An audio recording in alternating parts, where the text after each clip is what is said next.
My daughter said Mom's dead anyway, at the funeral home. I was holding Margaret's funeral program. October 14th, 2024. 35 years of marriage. Rebecca stood there in her designer heels, scrolling through party photos. Sophia only turns 8 once, Dad. The Ritz-Carlton is already booked. $50,000 down the drain if I cancel now.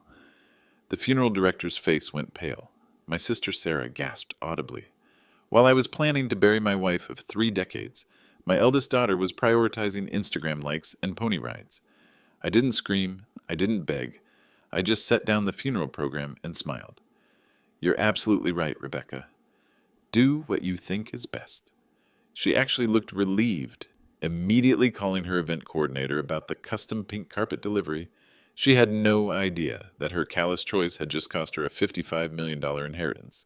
Like this, if you believe actions have consequences. But I had 48 hours to make sure they did.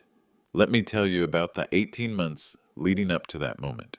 Margaret was diagnosed with stage 3 pancreatic cancer in April 2023. The doctors gave her 6 months. She fought for 18.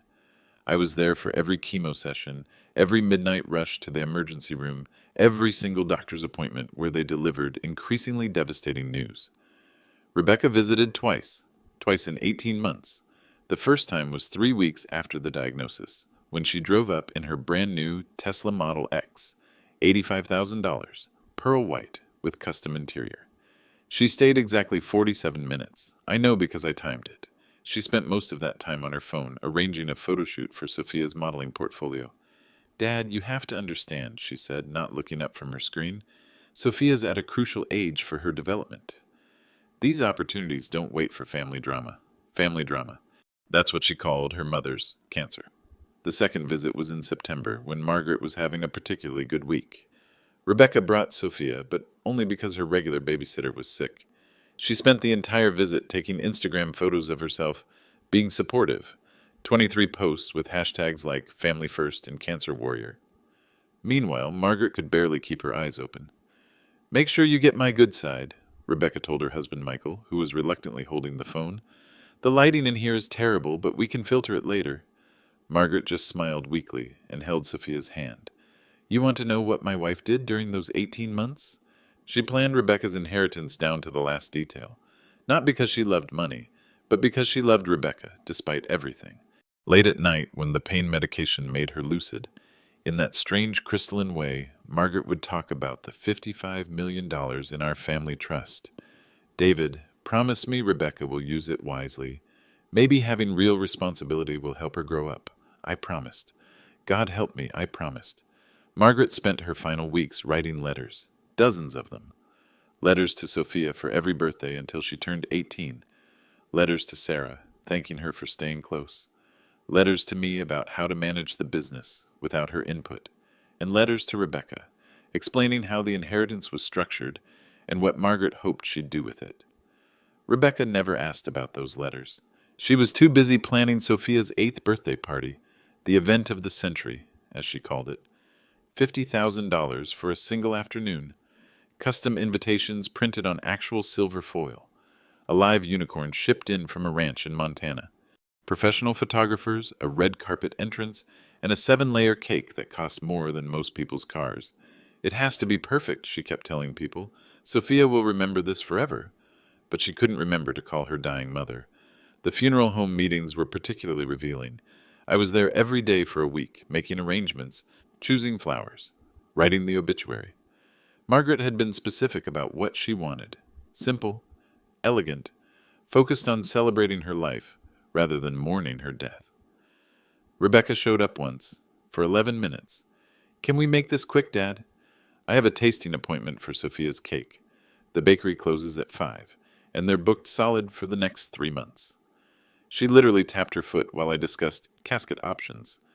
When I mentioned that Margaret's funeral was scheduled for October 14th, Rebecca pulled out her phone and gasped. That's Sophia's party day.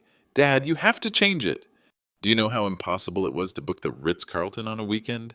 And all Sophia's friends already have it marked on their calendars. The funeral director, a man who'd probably seen everything in 30 years of business, looked genuinely shocked. Ma'am, perhaps we could adjust the party date instead. Rebecca stared at him like he'd suggested canceling Christmas. Absolutely not. Children's social calendars are sacred. Adults can be flexible. Besides, Mom's not exactly going anywhere. I felt something cold settle in my chest that day. Not grief. I'd been processing that for months. This was something else entirely. This was the moment I realized that my eldest daughter had become someone I didn't recognize. That evening, I called our family attorney, Patricia Wilson. Patricia had been Margaret's sorority sister at Stanford, and she'd handled our estate planning for 15 years. She knew our family better than almost anyone. David, I'm so sorry for your loss. Margaret was an extraordinary woman. Patricia, I need to ask you something confidential. Hypothetically, if someone wanted to restructure a family trust before probate, what would that process look like? There was a long pause. That would depend on the terms of the trust and the specific circumstances. David, is everything all right? I looked at Margaret's photo on my desk, the one from our anniversary last year, before the cancer, when she was still laughing at my terrible jokes and planning garden parties and believing the best about everyone, including our daughter. I'm not sure yet, but I think I need to understand my options. I can be in your office tomorrow morning at 8. Patricia, bring the original trust documents, all of them. After I hung up, I sat in the silence of our empty house. 48 hours until Margaret's funeral. 48 hours until Rebecca's choice became permanent. You won't believe what I discovered in those legal documents. The phone call came at 7:23 a.m. the morning after Margaret's funeral. I was sitting in our kitchen, still in my funeral suit, drinking coffee that had gone cold hours ago. Margaret's memorial service had been beautiful. 340 people came to say goodbye. Rebecca's seat in the front row remained empty. Instead, she'd been at the Ritz-Carlton Peninsula Suite, throwing the most expensive children's party in Silicon Valley history. My phone buzzed. Rebecca's name appeared on the screen. Hey, Dad! Sorry I missed you yesterday. The party was absolutely incredible. Sophia looked like a real princess, and the photos are already getting thousands of likes. Michael's publicist thinks we might get picked up by some lifestyle magazines. I set down my coffee cup very carefully. Your mother's funeral was yesterday, Rebecca. I know. But honestly, Dad, it's not like she could tell the difference. And Sophia will never be 8 again. This was a once-in-a-lifetime moment. I walked over to the window where Margaret used to stand every morning watching the sunrise over our garden. She'd planted those roses herself, back when Rebecca was small and still called her Mama, and begged for bedtime stories. Tell me about the party.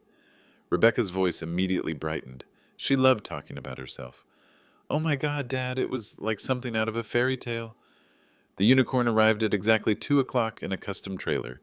Did you know they have to bring their own handler? That was an extra $5,000.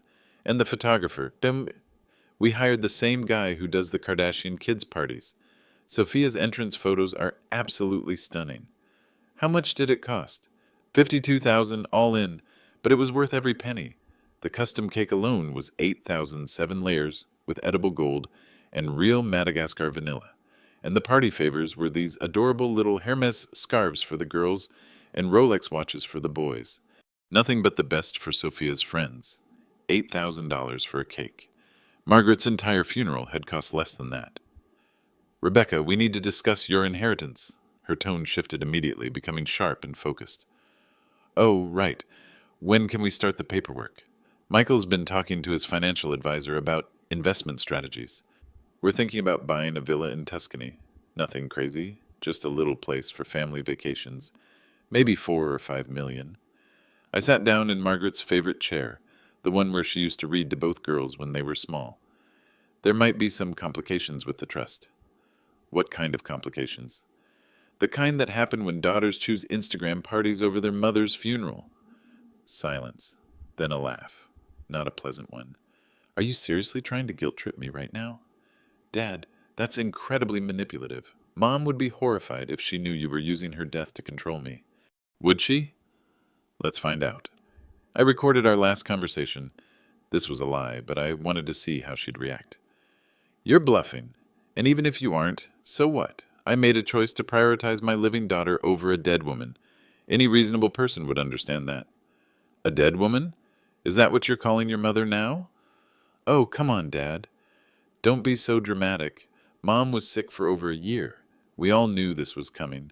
It's not like it was a surprise. And honestly, the timing couldn't have been worse. Do you know how hard it is to book quality vendors for children's events? I've been planning this party for 8 months. I closed my eyes and thought about Margaret in her hospital bed, asking me to promise that Rebecca would use her inheritance wisely. 8 months. What? You've been planning this party for 8 months. Your mother died 2 days ago after fighting cancer for 18 months. You visited her twice. I had responsibilities, Dad. Sophia's needs come first. That's what good mothers do.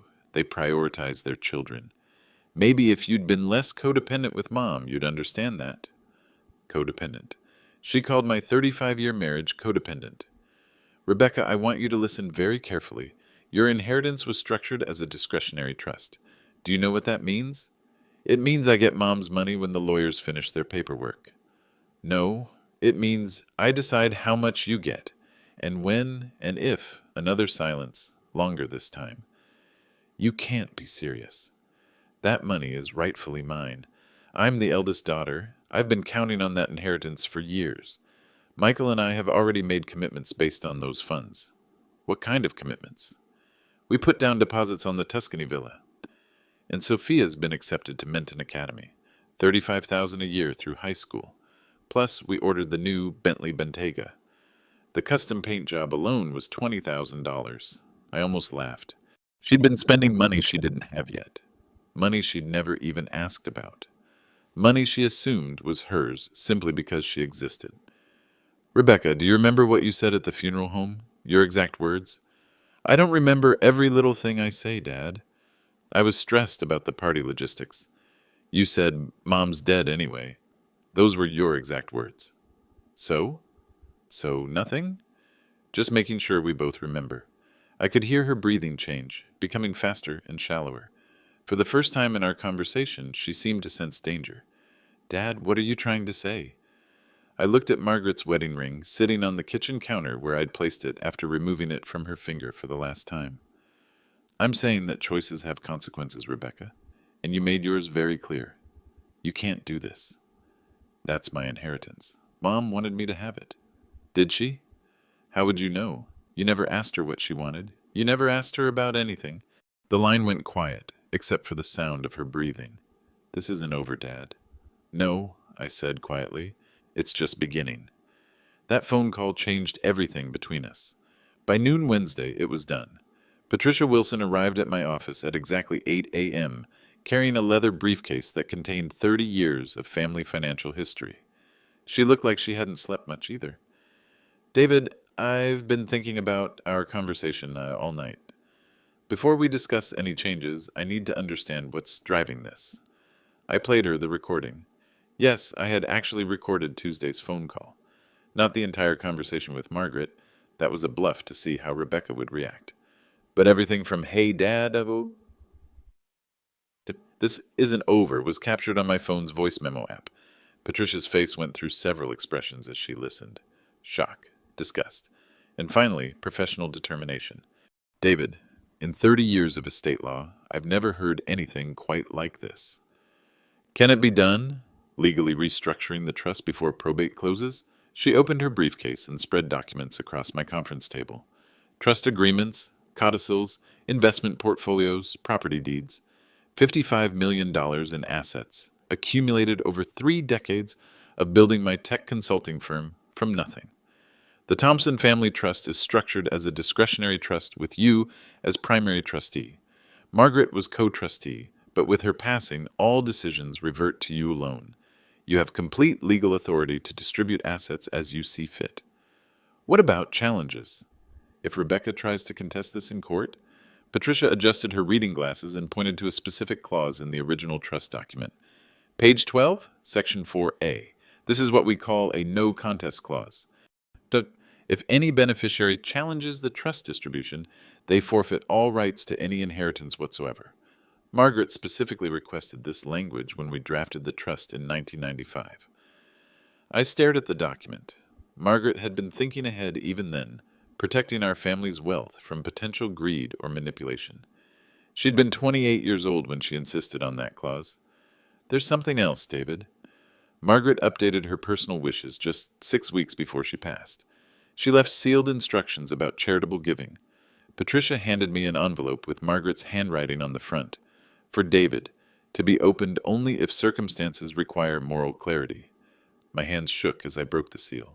Inside was a single sheet of Margaret's personal stationery, dated September 2nd, 2024. My dearest David, if you're reading this, it means our family is facing a crisis that requires difficult decisions. I've been watching Rebecca's behavior throughout my illness, and I fear she's lost sight of what truly matters. While I pray she'll find her way back to the values we tried to teach her, I cannot let my death enable further selfishness.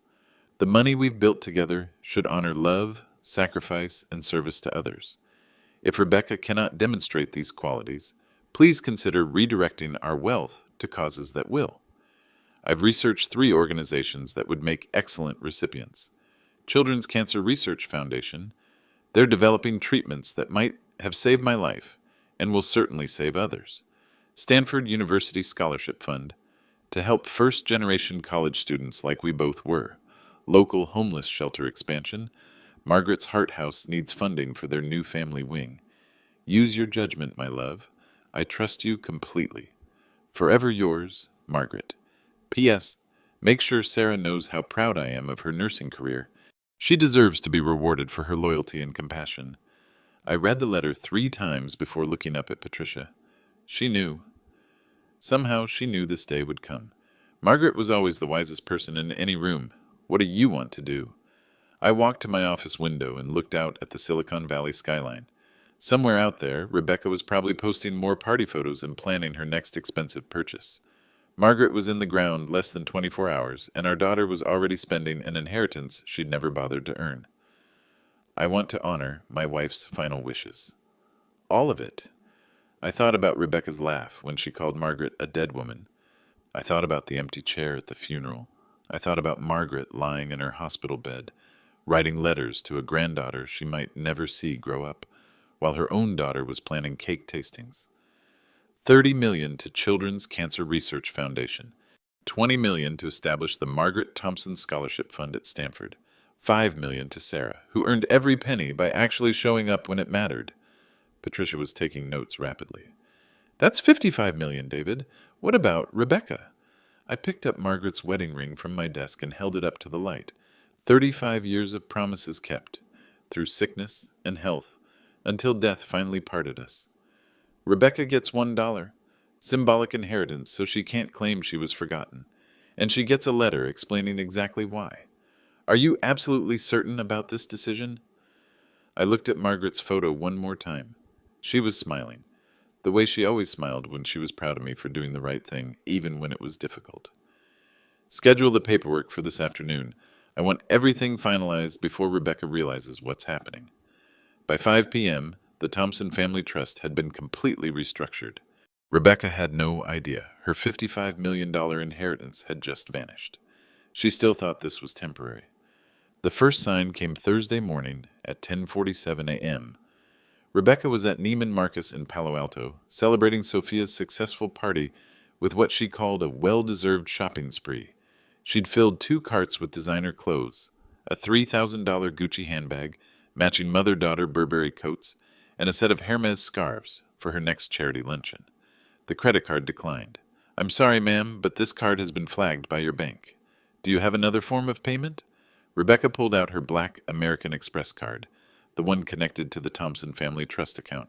It had a credit limit of $200,000, and she'd never had it declined before. Declined again. That's impossible, she told the bewildered sales associate. This is a black card. Run it again. 3rd decline. Rebecca stepped away from the counter, her face flushing with embarrassment as other customers began to stare. She called her bank from the store floor, speaking in increasingly agitated whispers. What do you mean the account is frozen? I'm Rebecca Thompson Hayes. My family has banked with you for 30 years. This is obviously some kind of mistake. The bank representative was polite but firm. All Thompson Family Trust accounts had been placed on administrative hold pending estate restructuring. No transactions would be processed until further notice. Rebecca's next call was to her personal banker, Janet Chen, who'd been handling her accounts for 5 years. Janet, what the hell is going on? My cards aren't working, and some representative just told me my trust fund is frozen. This is insane. Rebecca, I'm so sorry for your loss. Your father contacted us yesterday about restructuring the family estate. As executor of your mother's will and primary trustee, he has the authority to freeze accounts during the transition period. Transition period? How long does this transition period last? That depends on the complexity of the estate and the trustee's decisions. I don't have specific timeline information. Rebecca hung up and immediately called me. The phone rang 6 times before I answered. Dad, what did you do to my accounts? I was in my office signing the final paperwork for the Margaret Thompson Scholarship Fund. Patricia was notarizing documents that would ensure $20 million would help first-generation college students for the next 50 years. I'm managing the estate, Rebecca. Just like the trust documents specify. But I can't access any money. My credit cards are frozen, my checking account is locked, and I have bills to pay. What kind of bills? Normal bills. The mortgage on our Saratoga house, Sophia's private school tuition, our car payments. Plus, I just placed a $20,000 deposit on Sophia's 10th birthday party planning. It's going to be even bigger than this year's. I set down my pen and looked at Patricia, who was shaking her head in amazement. Rebecca, Sophia's 8th birthday was 3 days ago. I know, but you have to plan these things years in advance to get the best vendors. The party planner I want is already booking 2026 events. If I don't secure her now, Sophia will have to settle for something ordinary. Ordinary. As if a $50,000 party was ordinary. How much money do you have in your personal accounts? The ones not connected to the trust? Silence. Rebecca? That's not the point. The trust money is my money. Mom promised it to me. When? When did she promise it to you? It was understood. I'm the eldest daughter. That's how inheritance works. I thought about Margaret's letter, still sitting on my desk. Her clear, careful handwriting explaining exactly why our family wealth should go to people who understood sacrifice and service. Actually, Rebecca, that's not how this inheritance works. The trust is discretionary. I decide how much you receive, when you receive it, and whether you receive it at all. You can't just cut me off. I have a lifestyle to maintain. Michael's expecting me to contribute to our household expenses. Sophia's counting on me to provide for her properly. What's Michael's annual income? That's not relevant. Humor me. His hedge fund made $12 million last year, but that's beside the point. $12 million. Her husband made $12 million, and she was panicking about frozen credit cards. Rebecca, on a $12 million annual income, why do you need trust fund money to pay your bills? Because that's our money. Michael's income goes to investments and business expenses. The trust money is for our lifestyle and Sophia's future. Our money.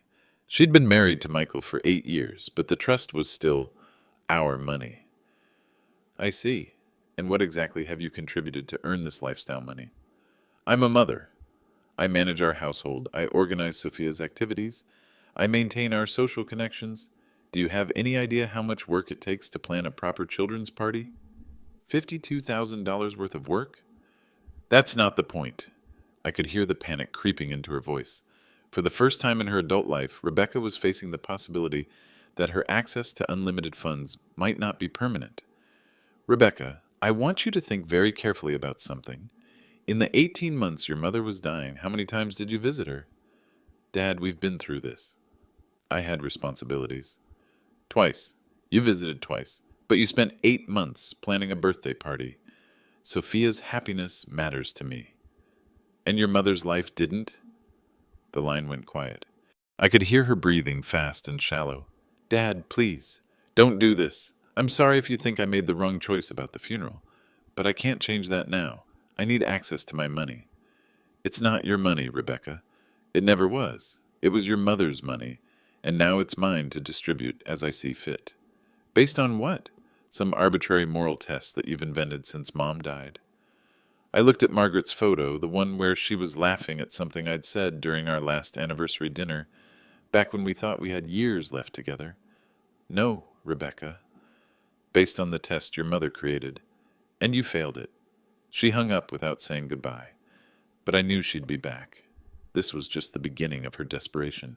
She wasn't prepared for what I'd become. Friday afternoon, 2:15 p.m., I was in my office reviewing the Children's Cancer Research Foundation paperwork when my assistant buzzed in. Mr. Thompson, your daughter is here. She seems upset. Rebecca stormed through my office door without waiting for permission. She was wearing a wrinkled designer dress and no makeup. The first time I'd seen her looking anything less than perfectly polished in years. Dad, this has gone far enough. I've been thinking about our conversation, and you're being completely unreasonable. I didn't look up from the documents I was signing. $30 million in funding for pediatric cancer research, the same disease that had taken Margaret. Every signature honored my wife's memory in a way Rebecca never could. Hello, Rebecca. How can I help you? You can stop this ridiculous power play and restore my access to the trust fund. I spoke to my lawyer this morning. That got my attention. I set down my pen and looked at her directly. What did your lawyer tell you? He said you can't just arbitrarily cut off a beneficiary's inheritance. There are legal protections against elder abuse and financial manipulation. I almost smiled. Rebecca had clearly found an attorney who told her what she wanted to hear rather than what she needed to know. Did you show your lawyer the trust documents? I don't have copies of the trust documents. They're not exactly bedtime reading. Rebecca, sit down. We need to have a conversation about legal reality. She remained standing, arms crossed, radiating entitled indignation. I'm not sitting down. I want my money restored immediately or I'm filing a lawsuit. I opened my desk drawer and pulled out a copy of the Thompson Family Trust Agreement, all 47 pages of it. I flipped to page 12 and read aloud. Section 4A, No Contest Clause. If any beneficiary initiates legal action to contest the distribution of trust assets, said beneficiary shall forfeit all rights to any inheritance whatsoever. Rebecca's face went pale. That's not enforceable. My lawyer said no contest clauses are just scare tactics. Your lawyer is wrong. California. Probate Code Section 21,311 specifically upholds no contest clauses in discretionary trusts. If you file that lawsuit, you lose everything permanently.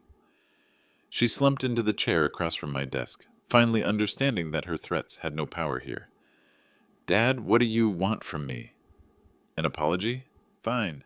I'm sorry I missed Mom's funeral. There, are you happy? An apology? Rebecca, do you think this is about an apology? Then what? What exactly do you want me to do? I can't bring Mom back. I can't change what happened. I stood up and walked to the window, overlooking our company parking lot. Margaret used to visit me here every Friday, bringing lunch and sitting in the same chair Rebecca now occupied. She'd ask about my week, listen to my business problems, offer advice that was always perfectly calibrated to help without interfering. Rebecca, your mother spent 18 months dying. You visited twice. She wrote you letters you never read. She planned your inheritance down to the last detail while you planned birthday parties. And when I asked you to honor her memory by attending her funeral, you chose Instagram photos over saying goodbye. I explained all that. Sophia's party was already planned. Yes, for 8 months. The same 8 months your mother was getting weaker every day, hoping you'd visit, hoping you'd call, hoping you'd show even the smallest sign that you cared about something other than your social media presence. Rebecca's voice became sharp, defensive. I had a child to raise. I had responsibilities that Mom didn't understand because she was sick and depressed. I couldn't just drop everything to sit around a hospital room all day. I turned back to face her, this woman who looked like my daughter but spoke like a stranger. Mom was depressed? Is that what you think cancer was? Depression? You know what I mean. She was always negative toward the end, always talking about death and family and boring old people stuff. Sophia needed positivity in her life. That's when I knew. Margaret had been right to include that sealed letter, right to prepare for this exact moment. Rebecca wasn't going through a difficult phase or struggling with grief. This was who she'd become. Security will escort you out now. What? You're banned from this building. If you want to communicate with me, you can do it through Patricia Wilson's law office. I pressed my desk intercom. Please send security to my office. Rebecca stood up, her face cycling through shock, anger, and something that might have been fear. Dad, you can't be serious. I'm your daughter. 2 security guards appeared at my door, professional, polite, but unmistakably present. Ma'am, we'll need you to come with us. As they escorted her out, Rebecca turned back one last time. This isn't over. But I had already picked up my pen and returned to signing the scholarship fund documents. It was over. She just didn't know it yet. The whole valley was watching. Rebecca's next move was predictable. When legal threats failed and personal confrontation backfired, she turned to the court of public opinion. The Instagram campaign began Saturday morning at 6:47 a.m. Her first post was a carefully staged photo of herself crying in what appeared to be a hospital room, actually Sophia's pediatrician's office during a routine checkup. The caption read, "Heartbroken. Lost my beloved mother 2 weeks ago, and now my grief-stricken father has cut me off financially because I prioritized my daughter's happiness during our family crisis." Some parents understand that children's emotional needs come first. Others use money as a weapon. Family trauma, #grief, is complicated, #single moms struggle. Within 4 hours, the post had 3,000 likes and 200 comments. Most were supportive, people who didn't know the full story, offering sympathy and outrage on Rebecca's behalf. But Silicon Valley is a small community. People talk. By Sunday morning, Rebecca's narrative was falling apart. Sarah, my younger daughter, posted her own Instagram story, a simple photo of herself in scrubs at the children's hospital where she worked as a pediatric nurse. To those asking about recent family drama, I spent 18 months holding my mother's hand through chemotherapy, while my sister planned parties. I was at every doctor's appointment, every midnight emergency room visit, every single moment my mother needed family support. There are two sides to every story. Sometimes one side is simply true. Sarah's post was shared 400 times in 6 hours. Then the comments started appearing on Rebecca's original post. People who knew our family, who remembered Margaret, who had witnessed Rebecca's behavior over the past year and a half. "Didn't you post 23 party photos the day of your mom's funeral? I saw you at the Ritz that day. Your family was burying your mother." Margaret Thompson was a saint. She deserved better. Rebecca tried damage control with a follow-up post showing herself placing flowers on Margaret's grave, except the timestamp revealed she'd posted it from the Neiman Marcus parking lot, 3 miles away from the cemetery. People noticed. The local community Facebook groups picked up the story. Los Altos, neighbors. Palo Alto, parents. Silicon Valley families, groups with thousands of members who remembered Margaret from school fundraisers, charity events, and community organizations where she'd volunteered for decades. The overwhelming sentiment was support for me and condemnation for Rebecca. David Thompson is one of the most honorable men I know. If he made this decision, Rebecca must have done something truly awful. Margaret talked about her daughters constantly. She was always worried about Rebecca's priorities. I remember seeing Rebecca at the country club the week Margaret died, laughing about party planning while her mother was in hospice. Rebecca's response was to double down. She posted a video, a tearful 20-minute monologue filmed in her Mercedes in the parking lot of Sophia's private school. "I'm being cyberbullied by people who don't understand what it's like to be a devoted mother, trying to protect her child from family dysfunction. My father is elderly and not thinking clearly since Mom's death. He's being manipulated by lawyers and family members who want to steal my inheritance. This is elder abuse in reverse, using grief to control and punish. I'm speaking out because other families need to know this can happen to anyone." The video backfired spectacularly. Within hours, local news outlets picked up the story. Not the version Rebecca wanted them to cover, the real version. KQED Radio ran a segment about the Thompson family's charitable giving over the years, highlighting Margaret's volunteer work and my company's scholarship programs. The San Jose Mercury News published a piece about entitled Inheritance, When Family Wealth Meets Family Values, using our situation as a case study without naming names, but with enough details that everyone in our community knew exactly who they were discussing. Most damaging of all was the interview Patricia Wilson gave to the local business journal. As our family attorney and Margaret's longtime friend, she was asked about estate planning lessons from high-profile family disputes. The wisest estate planning includes moral clauses and discretionary language that protects family wealth from being inherited by people who haven't earned it through character or contribution. Some parents enable destructive behavior by guaranteeing inheritance regardless of conduct. The most responsible approach is ensuring family wealth goes to family members who will honor the values that created that wealth in the first place. Every person who read that article knew Patricia was talking about Rebecca. By the end of the week, Rebecca's public sympathy campaign had completely backfired. Instead of generating support for her position, she'd inadvertently created a community-wide discussion about entitlement, family values, and the difference between grief and greed. The final blow came from an unexpected source. Michael's business partners, his hedge fund's clients, were uncomfortable with the negative publicity surrounding his wife's very public family drama. In the investment world, perception matters more than truth, and Rebecca's social media meltdown was reflecting poorly on Michael's professional reputation. He asked her to stop posting about the inheritance situation. She refused. That's when I knew it was time for the final move. Every dollar had a purpose. The documentation phase took exactly 1 week. Patricia Wilson and I worked methodically, creating an irrefutable paper trail that would stand up to any legal challenge and honor Margaret's memory in ways Rebecca never could. The Children's Cancer Research Foundation received their $30 million on Monday, October 28th.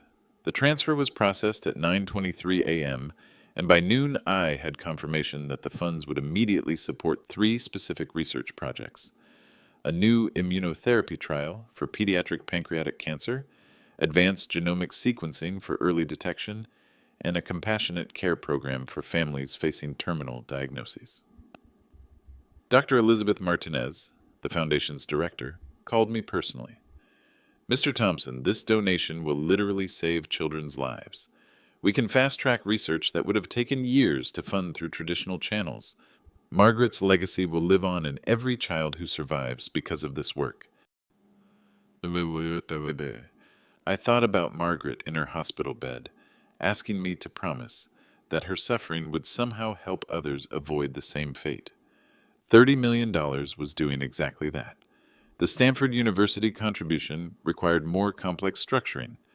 The Margaret Thompson Scholarship Fund was established as a permanent endowment, generating approximately $800,000 annually for first-generation college students studying nursing, education, or social work. Careers focused on helping others rather than accumulating wealth. The scholarship criteria were specific and intentional. Students must demonstrate financial need with family income below $50,000 annually. They must complete 40 hours of community service per academic year. They must maintain a 3.5 GPA while working part-time to support their families. And they must write a personal essay about service to others. Every requirement was the opposite of Rebecca's entitled existence. The Scholarship Selection Committee would include Sarah as a permanent member, ensuring that recipients embodied the values Margaret had tried to instill in both her daughters: compassion, service, and genuine connection to family and community. Sarah's $5 million inheritance was structured as a trust fund managed by Patricia, with distributions tied to her continued work in pediatric nursing and community health programs. Not because I didn't trust Sarah, but because I wanted her inheritance to support her existing values rather than corrupt them. When I told Sarah about her inheritance, she cried for 20 minutes. "Dad, I didn't take care of Mom for money. I did it because I loved her." "I know. That's exactly why you deserve this." The most complex documentation involved Rebecca's symbolic inheritance. Patricia and I crafted a letter that would accompany her $1 bequest, a document that would explain not just what she was receiving, but why. The letter took 3 drafts to get right. It needed to be factual without being cruel, clear without being vindictive, final without being emotional. "Dear Rebecca, your inheritance from the Thompson Family Trust is $1, paid in full with this letter. This amount reflects your contribution to our family during your mother's 18-month battle with cancer. 2 visits, 0 doctor's appointments attended, 0 days of caregiving provided. Your choice to prioritize a birthday party over your mother's funeral demonstrated values incompatible with the wealth your mother and I built through service, sacrifice, and commitment to family. The remaining $54,999,999 has been donated to causes that embody the values you rejected. $30 million will fund pediatric cancer research, potentially saving children whose mothers won't abandon them during their greatest need. $20 million will provide scholarships for students who understand that education is earned through dedication rather than expected through entitlement. $5 million will support your sister Sarah, who demonstrated the love and loyalty you chose not to provide. This distribution is legal, final, and reflects your mother's sealed wishes written 6 weeks before her death. There is no appeals process, no negotiation, and no path to restoration. Your mother loved you unconditionally. That love, however, did not extend to enabling your choices or rewarding your behavior. Use this dollar wisely. It's the last family money you'll ever receive. David Thompson, Trustee. Patricia reviewed the letter 3 times, checking every word for potential legal challenges. David, this document is bulletproof. Rebecca has no grounds for contest, and even if she tried, the no contest clause would eliminate her completely. I signed the letter on Halloween morning, October 31st, exactly 17 days after Margaret's funeral. The symbolism wasn't lost on me. Rebecca's inheritance was officially dead. The final step was depositing $1 into Rebecca's blocked bank account and mailing the letter to her Saratoga address via certified mail, requiring signature confirmation. She would receive it Friday, November 1st. Patricia and I celebrated that evening with Margaret's favorite wine, a 1989 Chateau Margaux we'd been saving for a special occasion. Margaret would have approved of this particular celebration. The next phase would be public, permanent, and devastating. But first, Rebecca needed to understand exactly what she'd lost. The charity gala was Margaret's idea. I'd found her notes in her personal papers, detailed plans for a memorial fundraiser she'd wanted to organize when the time comes. She'd researched venues, drafted guest lists, and even written the invitation text. Margaret had been planning her own memorial celebration, knowing she wouldn't be there to see it.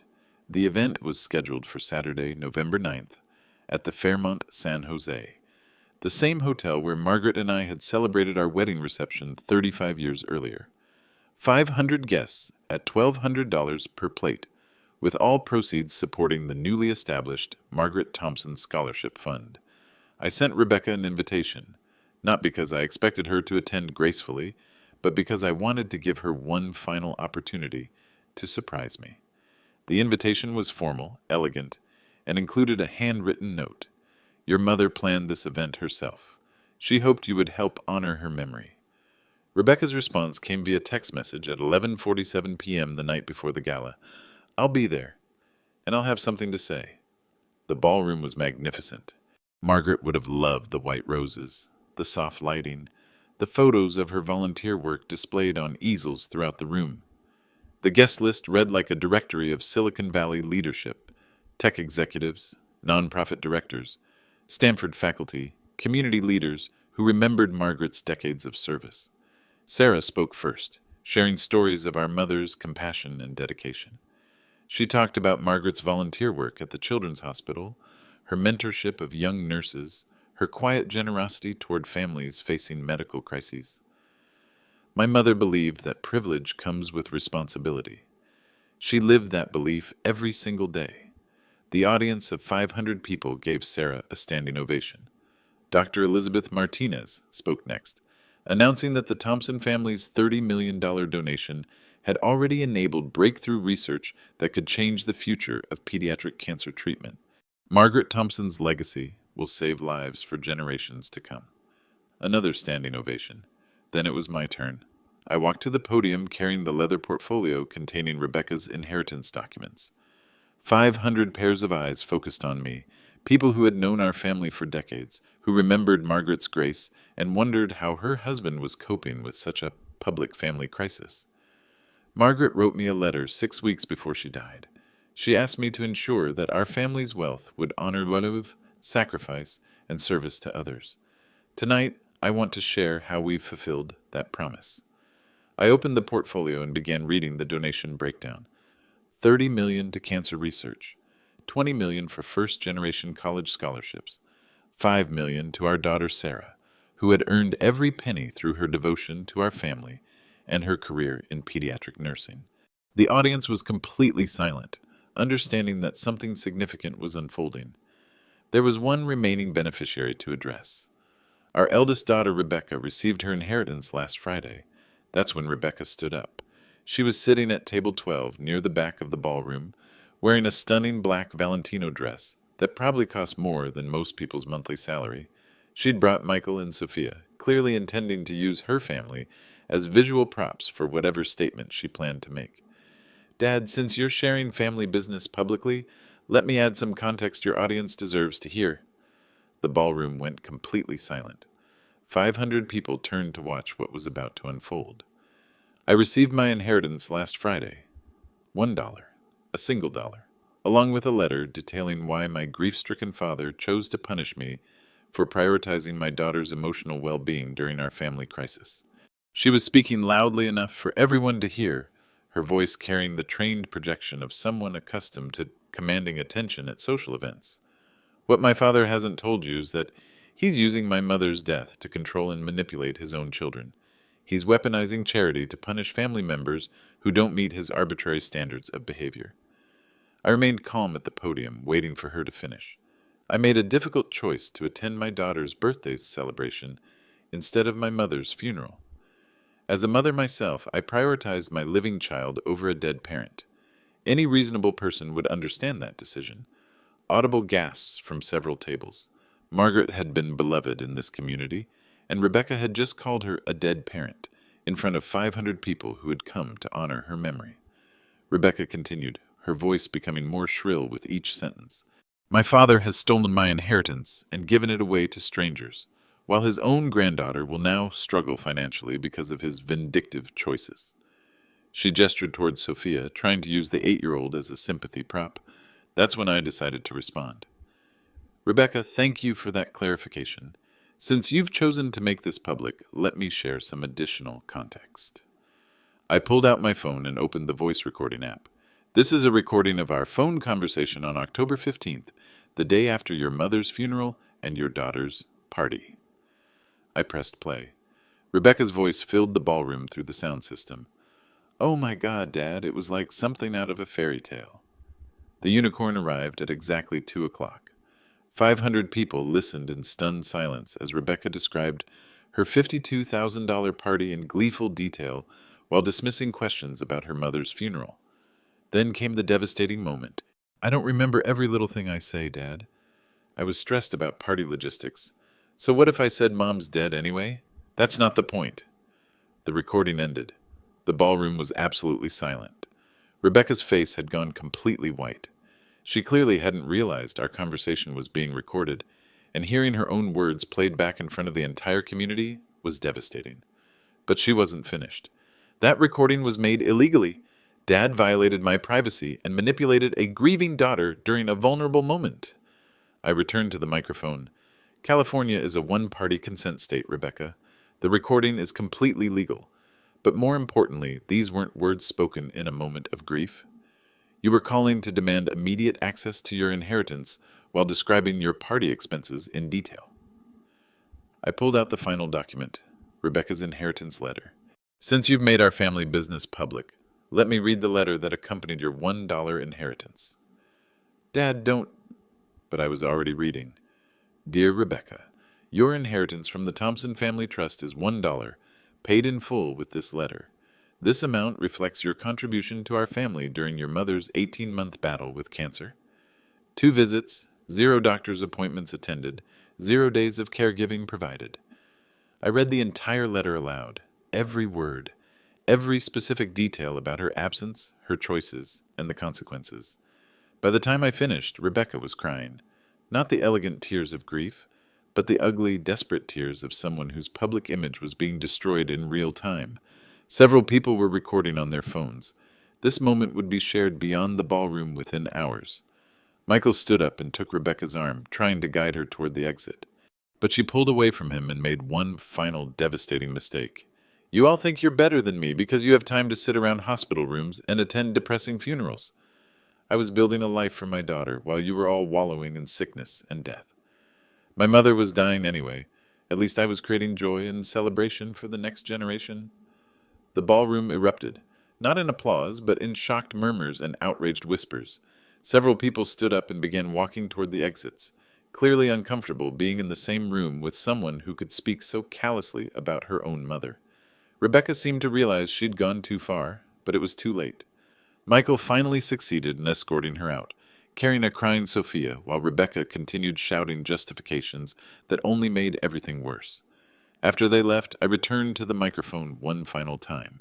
Ladies and gentlemen, Margaret's legacy will live on through the children whose lives are saved by cancer research, the students who receive scholarships based on character and service, and the family members who understand that love requires presence, not just promises. The standing ovation lasted 3 minutes. Outside in the parking lot, Rebecca's marriage was ending in real time.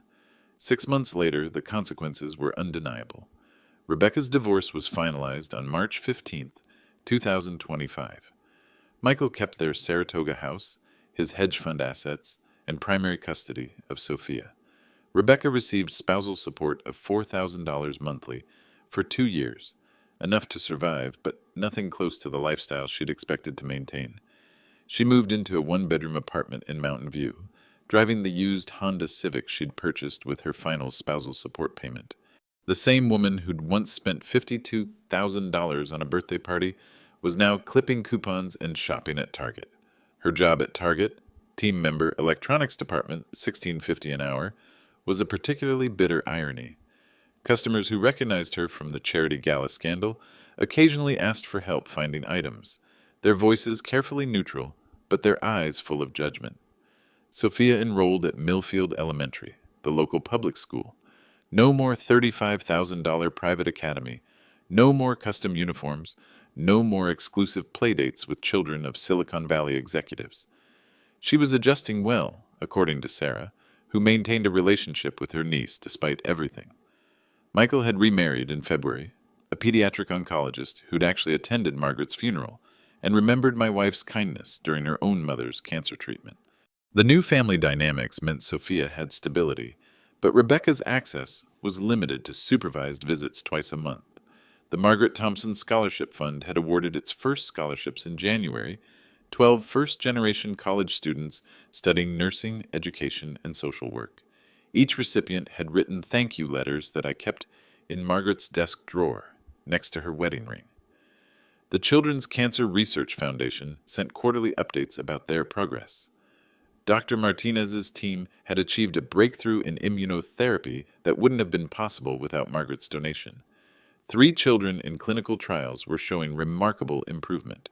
Rebecca had tried to contact me twice, once through Patricia's office requesting a meeting to discuss family reconciliation, and once through Sarah asking if there was any possibility of revisiting the inheritance distribution.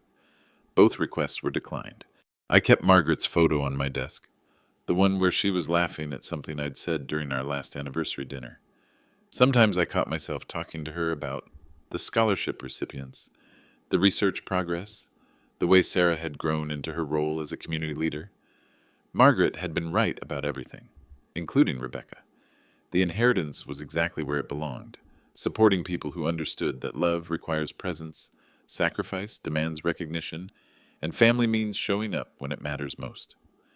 Rebecca learned that lesson too late, but Sophia still had time.